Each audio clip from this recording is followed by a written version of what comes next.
What is up, guys? Back with another video. Let's go. It's a brand new day. I hope you guys are dialed in. I am rarely dialed. I'm slightly dialed today. I wasn't dialed when I woke up, I'll be honest. I was in one of those moods where I was like, man, why can't everything just go the way you want it to go? But then I thought, you know what? Let's get dialed in. So I'm gonna say today I'm slightly dialed. All right, guys, so today's video is, who are you copying? Because I'll be honest, I copy some people. You're copying somebody, whether the way you dress, the way you invest, the way you talk, the way you, I don't know. You learned it from something. You learned it from your environment or your parents or a friend or some guy you watch on YouTube. Not me, I'm just saying. I know we're dialed in. You guys are like, wait, I am saying dialed in a lot now. I heard dialed in from another guy years ago when I started saying dialed in. It just makes a lot of sense. Trying to get on the, just trying to dial it in, get it on the right frequency. So, I wanted to talk about that because what I wanted to say was, be careful who you're copying, because they say success leaves clues. Make sure, and they say you're the sum of your 5 closest friends. So make sure you're copying somebody that, for one, is successful, 2, is a good person. Well, some of these people on YouTube, we don't know really what they're really like, but, or I'm referring actually, because who I want to get to is, I want to talk about Peter Lynch versus Warren Buffett. So what I wanted to get at was, when it comes to investing or like what I'm doing or what someone else is doing, because I see people leave comments a lot like on different things they want to invest in or different things they do invest in, and they've had success with it or they haven't had success with it. But ultimately, just be careful who you're copying. And when I say this, I'm talking about me too. Don't copy me. Like, you guys see me having the quantum stocks. Keep in mind, I have $1 million in SCHD, one of the most boring, low beta ETFs that you can have. And then I have a small portion of my portfolio in quantum. But that portion, to me, I could lose that $300,000 in quantum, and I could still be okay. I have $1 million in it. It's still in a safe investment. So I'm saying this because I don't want you guys to think that I'm writing the script and you're supposed to go out and get a bunch of quantum stocks. These quantum stocks that I'm holding, these companies don't make money right now. I'm holding them as a momentum trade. I bought them when they were micro caps. They're now small caps, some are getting into the mid cap range, and I'm holding them for 5 to 7 years. So I'm just saying, don't copy me, for one. This isn't financial advice. 2, I wanted to talk about my 2 favorite investors, Warren Buffett and Peter Lynch. And they had similar styles but different styles. So Peter Lynch, he turned $14 million into $18 billion with the Magellan Fund. If you guys aren't familiar with the Magellan Fund, I think he averaged like 20-some% every single year for like 13 years. So the dude's, he's a G. He knows what he's doing. Warren Buffett, you all know him. He built a $100 billion empire through value investing. But what I'm getting at, these are 2 investors that you could learn from and you could take from, and you could try to implement the way that they invest. So if you're not familiar with them, a great way to learn about Peter Lynch is his book, One Up on Wall Street. And the reason I wanted to bring it up was because you guys are all in industries. You guys might work at Taco Bell. You might work at PGT Windows. One guy's like, I work at PGT Windows. You get what I'm saying? You might be, for example, an online advertiser like I am. For watching, everybody, man, shout out to everybody who's subscribed and watches the channel. I'm so thankful for you guys. If you're not subscribed and you're watching every so often, hit that subscribe button, hit the like button, hit the notifications.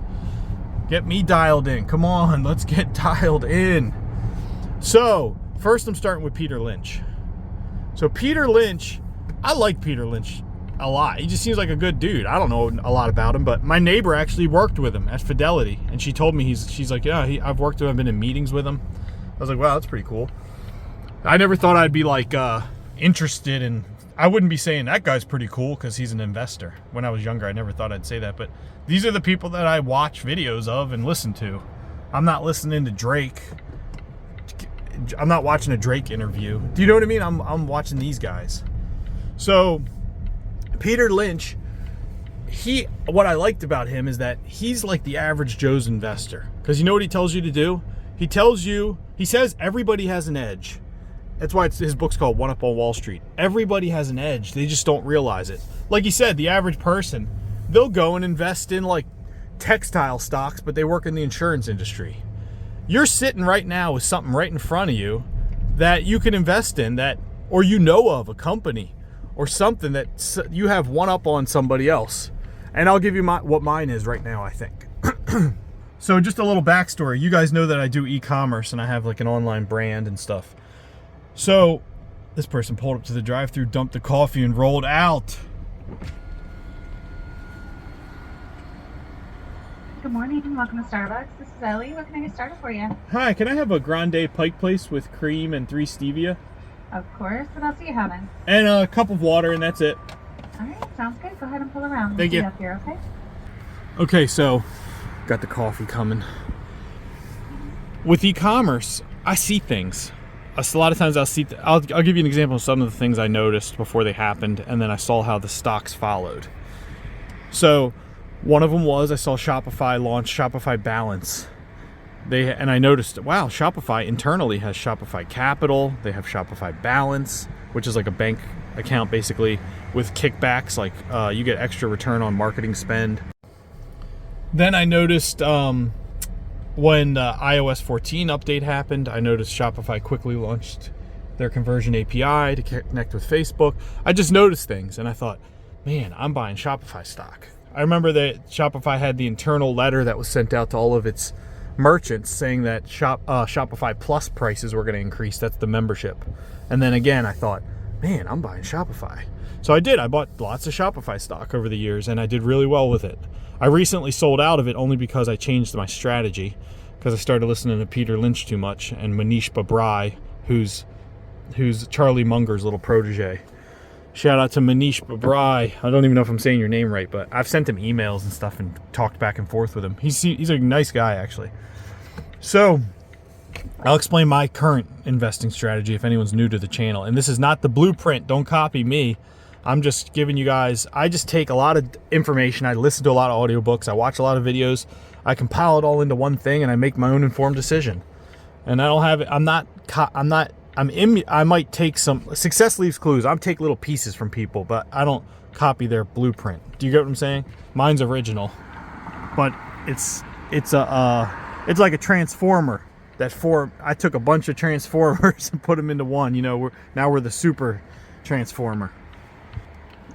You guys are like, what is he talking about?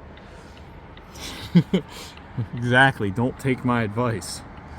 So, you guys are in an industry. What I'm getting at is you have things around you that you recognize. Peter Lynch, he recognized legs. It was women's pantyhose. He noticed his wife loved them.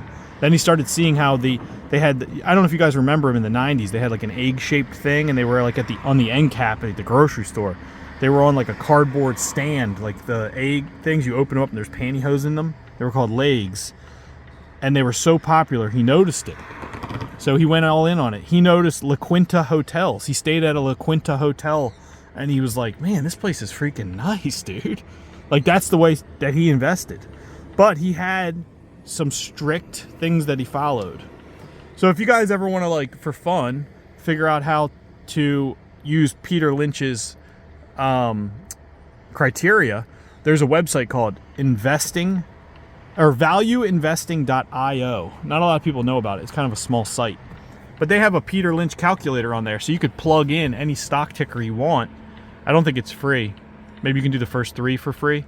But you can plug in any stock ticker you want, and you can see Peter Lynch's the way he would value it and see, is it undervalued or overvalued based on Peter Lynch's criteria. It's an easy way to do it. So Peter Lynch, the other one that he had that was a winner was Dunkin' Donuts, Taco Bell. These are things he recognized before anyone recognized them. La Quinta Hotel, he realized how nice it was, and then he saw how fast they were growing. And you guys have things right around you right now that you might notice. And I don't advocate a lot for single stocks. I'm not huge into single stocks. So let me get back to what I like to do. So what I like to do is I I have an online business that could be disrupted at any moment through some change in technology. So I wake up every day with that kind of fear, like I need to hurry up and get across the finish line, stack enough money that I have enough income, passive income coming in to cover my bills just in case my business is disrupted. And I went and made the mistake and got fancy, so I have more expenses than the average person. So that's my setup. So what I do is I have the core of my portfolio in a very safe ETF, SCHD. Its largest drawdown ever in history is 6% in a single year. Its dividend grows at more than 10% a year for more than 10 years. And every single stock that it holds has to have a certain return on equity and a certain amount of free cash flow. And they're all over a certain market cap, so they're like blue chip, large cap stocks. So it's a pretty safe ETF. I'm not saying this is an ETF that someone that's younger should get into. It's just the setup I have. And I'm just saying all this if you're new to the channel. I feel like if you're new to the channel, I have so much stuff to explain, backstory stuff, so you can understand what I'm talking about. Because I get a lot of comments that like contradict things I'm saying, like negative ones, like don't copy this guy. This is not safe. Quantum computers don't even exist. And I'm like, I want to make a video because I want to go through everything. Like I want to go through all the details. Because I'm not just some bull in a china shop making uninformed decisions. These are calculated, but I need time to explain it all. But then I thought I don't need to explain myself to every single person. But I just give you guys an overview. So, because I need $6 million in SCHD, that's for the first year to cover. If I had $6 million and I was getting 3.6% return, I'd be getting. If I had 6.6 million, I'd be getting $240,000 a year in income. It would cover all my expenses. So the second year, though, it would go up by 10% because remember, the dividend increases by 10 to 11% a year every year for the past 13 years, I believe. So because I need 6 million and I only have about 2, I keep a small portion of my portfolio in, similar to Peter Lynch's strategy, what he called 10 baggers. What I'm chasing is more like Manish Babrai, 100 baggers. So I researched and listened to lots of books, 100 to 1 in the stock market, 100 baggers. I've listened to all Manish Babrai's videos, all Munger's, all Buffett's. I've listened to every single hour of the Berkshire Hathaway meetings. I've listened to all the Peter Lynch books. I've listened to all Paul Tudor Jones interviews, Howard Marks, all these videos. I've listened to all of it. And the one thing that I've taken, Unshakable by Tony Robbins, Money Master the Game. I've listened to every Rich Dad Poor Dad book, Cash Flow Quadrant, Financial IQ. I've listened to all of them. If I showed you guys my Audible account. And I've listened to them multiple times, a lot of them. Richest Man in Babylon. So what I found was I've taken all the things I've learned and I figured out that what I feel comfortable with is having my core holdings in something extremely safe. But I'm not going to reach my financial freedom number just slow and steady compounding a dividend. I will, but I started late. If I started at 20, yeah, I probably would have. And if I would have kept my expenses low, yes, I would have. But now where I am now, 40 years old, and in the situation I'm in, I need to take some risk. So, like I said, everything I've researched and learned, I figured out all the criteria that surrounds stocks that have ever 10x'd or 100x'd. And I'll tell you right now, there's rarely ever a stock that 100x's that has a market cap over 500 million. So that was my criteria. The second thing I found was that, I think Bill Ackman might have said it, that the market is fundamentally broken. Like Buffett said, in the short term, the stock market's a voting machine. In the long term, it's a weighing machine. The earnings dictate the price of the stock. So you used to be able to find a stock that, like I listened to Benjamin Graham, Intelligent Investor, who's Buffett's mentor. Buffett studied him, and then he ended up learning underneath him in person at Columbia University. So what I'm saying is, I found that in order for me to try to get to this number, I am risking a small portion of my portfolio in micro-cap, small-cap stocks. But I specifically selected them because I just mentioned the market's fundamentally broken. the value investing, buying something below its intrinsic value and then waiting for it to go back to the reversion to the mean, to what it's really worth, it doesn't happen as much as it used to, because the market is so momentum driven now with all the change in technology. So what I found was, if you can find a micro cap or a small cap that is in a growth path, that has not been glamorized or mentioned or talked about on CNBC, and you can get in position extremely early, before there is a quantum computer, before they've reached quantum chemistry, before they've surpassed 70 qubits non-noisy, before D-Wave's making profit with quantum annealing, before gate quantum has gotten to the point where they can use it for material and drug discovery. I'm saying this because they're doing, all these things are all coming to fruition. And within 5 years, a lot, not quantum advantage, but you're gonna see, all it is, if you guys don't understand what a quantum computer is, a quantum computer is, we operate right now on a regular computer on bits. So 64 bits would be 64 spots on a chessboard. It could either be a 1 or a 0. It can't be a 1 and a 0. Quantum computing, it can be a 1 and a 0 at the same time. It's called a superposition. So it's 64, it's 2 to the power of 64. So do 2 to the power of 64 on Google, it's 18 quadrillion or something like that. So picture 18 quadrillion spots on a chessboard. Now imagine they can put in every combination of every drug, everything you could think of, because they have 18 quadrillion spaces to compute on, to make decisions, to try combinations. That's really what quantum is. So the issue we have now is that the more they scale the qubits, like I think Google's Sycamore chip was 70 qubits. The more they scale the qubits, the more noisy they are, because quantum operates on atoms. Computers compute on transistors. But there's a lot going on right now with NVIDIA's involved in a lot of this with hybrid, classical, computer. It's a hybrid. It's quantum and classical mixed. There's a lot of that going on. They're working on all kinds of stuff for that. And D-Wave's making profits right now using annealing. It's a different type of quantum. It's not true quantum. But they have customers and they're making money. I mean, they're not super profitable, but they're making money. They're getting revenue. Okay, I'm getting off topic. But what I found was, if I can get in position in a stock that meets the criteria of that, I didn't. This isn't something I learned from one guy. What I did was I took little pieces from all the people that I watch. So I found that these guys that get the 10, Peter Lynch, who chased 10 baggers, he had a certain criteria. I found Manish Babrai, who chases 100 baggers, he has a certain criteria. I took that criteria and I put it to the side. And then I found that the guys that are growth investors, that invest in AI and venture capital guys and private equity, that get in position before companies make money, they do extremely well because they're momentum driven and they go off momentum. So I just combined the two, and I thought, all right, maybe I can get 100 bagger. If I go momentum driven, I go emotional, and I go, what's next?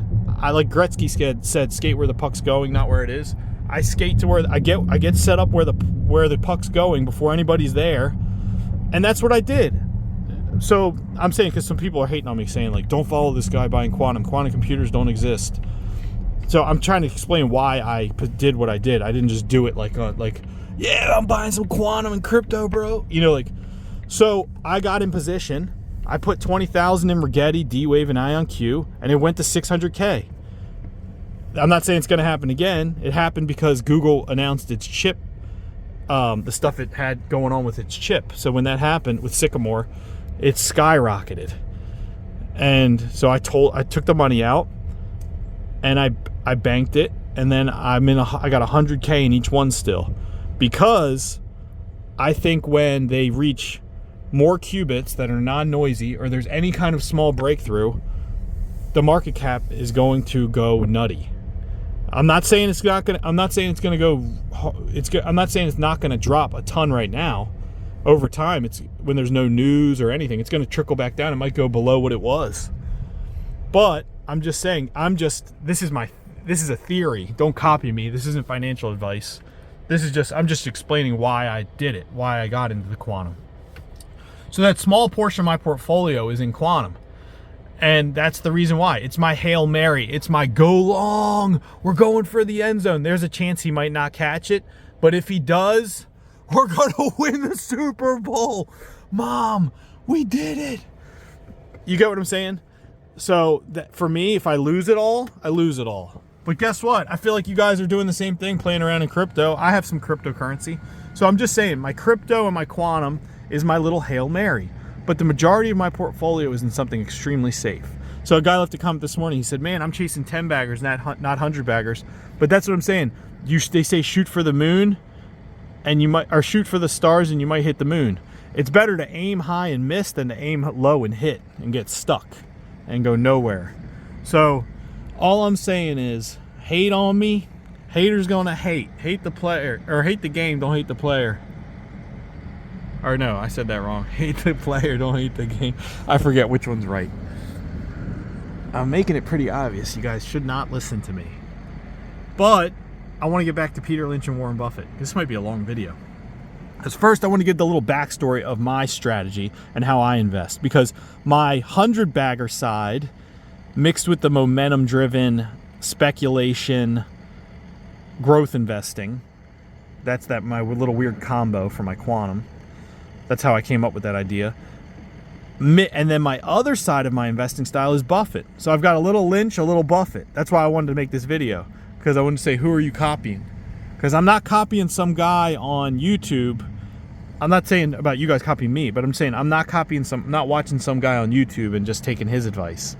I'm listening to these guys that are the great investors, some of the greatest investors of our time. All right. Woo. This is light work. Come on. Spill the tea, yeah. Ooh. All right. Woo. This is light work. Come on. Spill the tea, yeah. Ooh. All right. Woo. This is light work. Come on.